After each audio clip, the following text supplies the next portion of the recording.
حضرت سیدنا عمر رضی اللہ تعالی عنہ جلیل القدر ہستی ہیں جنہیں حضور علیہ السلام نے اللہ سے مانگ کے لیا۔ سارے صحابی رسول کریم صلی اللہ علیہ وآلہ وسلم کے مرید ہیں، لیکن جناب عمر میرے حضور کی مراد ہیں۔ 39 لوگ جب اسلام لا چکے، 39ویں شخص حضرت امیر حمزہ رضی اللہ تعالی عنہ تھے، اور ان کا ایمان لانا مسلمانوں کے لیے بہت بڑی ڈھارس اور بہت بڑے حوصلے کا سبب و ذریعہ بنا۔ تو میرے حضور نے ہاتھ اٹھا لیے، کہا اے اللہ، ایک شیر دیا ہے امیر حمزہ، ایک شیر اور عطا کر دے، اب تیری مرضی، عمر بن خطاب دے دے یا عمر بن حشام دے دے۔ حضور دعائیں مانگ رہے ہیں اور یہ ہاتھ میں تلوار لیے غیظ و غضب سے بھرے ہوئے گھر سے نکلتے ہیں کہ بانی اسلام کا چراغ ہی بجھا دینا ہے۔ راستے میں ایک صاحب ملے اور کہا کہ عمر، تیور کوئی اچھے نہیں لگتے، خیر تو ہے، کدھر جا رہے ہو؟ کہا چراغ اسلام بجھانے جا رہا ہوں، یہ روز کا مسئلہ ختم ہونے لگا ہے میرے ہاتھوں۔ مسکرا کے بولے گھر کی خبر تو لو۔ کہا میرے گھر کو کیا ہوا؟ کہا تمہاری بہن فاطمہ بھی نوکر بن گئی ہے رسول اللہ صلی اللہ علیہ وسلم کی۔ غصے سے بھرے ہوئے اپنی بہن کے گھر کا رخ کرتے ہیں، اندر سے قرآن پڑھنے کی آواز آ رہی ہے، غصہ اور بڑھ جاتا ہے، دروازے کو زور زور سے کھٹکھٹاتے ہیں۔ اہل خانہ سمجھ گئے ماجرا کیا ہے، گرجدار آواز ہے جناب عمر کی، دروازہ کھولو۔ جلدی سے معلم کو چھپا دیا اور بہن آگے بڑھ کے دروازہ کھولا۔ کہا تم سابی ہو گئے ہو، دین چھوڑ دیا تم نے، بتوں کی وفا ترک کر دی اور بے تحاشا مارنا شروع کیا۔ بہن کا سر پھٹ جاتا ہے، خون بہنے لگتا ہے اور یہ مارتے چلے جاتے ہیں۔ فاطمہ بنت خطاب بولی عمر تم خطاب کے بیٹے ہو، سنو میں بھی خطاب کی بیٹی ہوں، جو ظلم جو جبر کرنا ہے کرو، میں محمد عربی کا دامن نہیں چھوڑوں گی۔ سوچنے پہ مجبور ہو جاتے ہیں وہ کون سی طاقت ہے جس نے بجلیاں بھر دی اس کے اندر۔ کہا جو تم پڑھ رہے تھے مجھے بھی سنا سکتے ہو؟ کہا تمہیں غسل کرنا ہوگا۔ عمر اپنے بدن کو دھو رہے ہیں، میرا رب دل دھو رہا ہے۔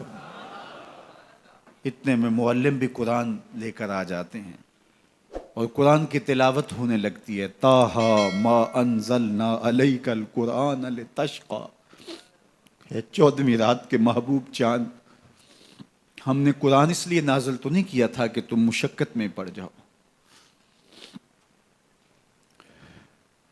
بے تاب ہو گئے، کہا عمر کی عمر برباد ہو گئی، مجھے لے چلو حضور کی چوکھٹ پہ۔ تلوار حمائل کی ہے، بہنوئی ساتھ ہیں،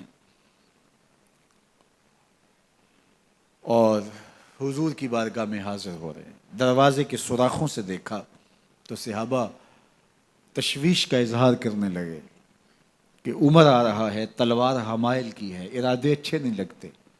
جناب امیر حمزہ نے کہا دروازہ کھول دو، اچھی نیت سے آیا تو استقبال کریں گے، نیت اچھی نہیں ہے تو اس کی تلوار سے اس کی گردن کاٹ دیں گے۔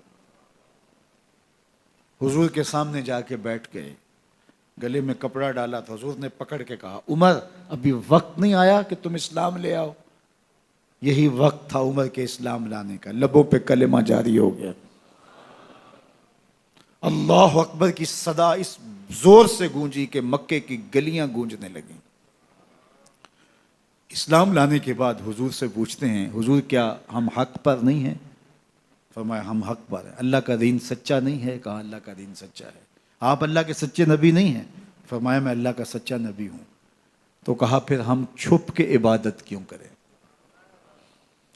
اب مسلمانوں کی 2 صفیں بنتی ہیں، ایک صف کی قیادت امیر حمزہ کرتے ہیں، دوسری صف کے آگے آگے عمر بن خطاب چلتے ہیں اور حضور درمیان میں ہیں، اور یہ ملکوتی قافلہ صحن حرم میں آ کے اعلانیہ عبادت کرتا ہے۔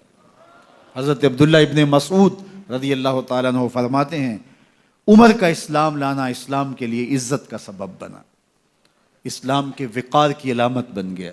ایک ایک کے دروازے پہ جا کے دروازہ کھٹکھٹا کے کہتے ہیں، وہ تو اور خبر سننے کے لیے بے چین تھے کہ یہ بانی اسلام کی زندگی کا چراغ بجھانے گیا تھا، کوئی خبر لایا ہوگا۔ وہ کہتے ہیں آؤ عمر کدھر آئے ہو؟ کہا تمہیں بتانے آیا ہوں، کمزوروں سے پنجہ آزمائی کرتے رہے ہو، آؤ میرے سے بات کرو، میں محمد عربی کا نوکر بن گیا ہوں۔ اللہ اکبر۔ میرے حضور نے فرمایا جب اچھے لوگوں کا ذکر کرو تو میرے عمر کا ذکر بھی کیا کرو۔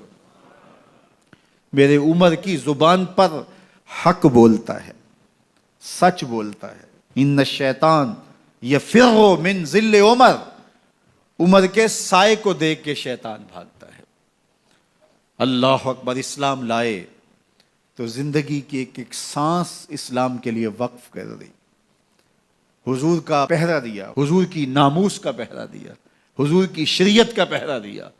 اسلامی فتوحات پھیلیں تو پھیلتی ہی چلی گئیں، کبھی مصر فتح ہو رہا ہے، کبھی ایران فتح ہو رہا ہے، آرمینیا تک مسلمانوں کی افواج پہنچتی ہیں۔ 22 لاکھ مربع میل پر حضرت عمر رضی اللہ تعالیٰ عنہ کی سلطنت پھیل جاتی ہے۔ عدل و انصاف کا دورہ ہوتا ہے۔ زمانے نے دیکھا کہ غیر مسلم بھی عدالت میں کھڑا ہے تو اسے خوف نہیں ہوتا تھا کہ میرے سے ناانصافی ہوگی، اس لیے کہ حکومت عمر کی چل رہی ہے۔ وہ بھی مطمئن ہوتا تھا کہ میرے ساتھ انصاف ہوگا۔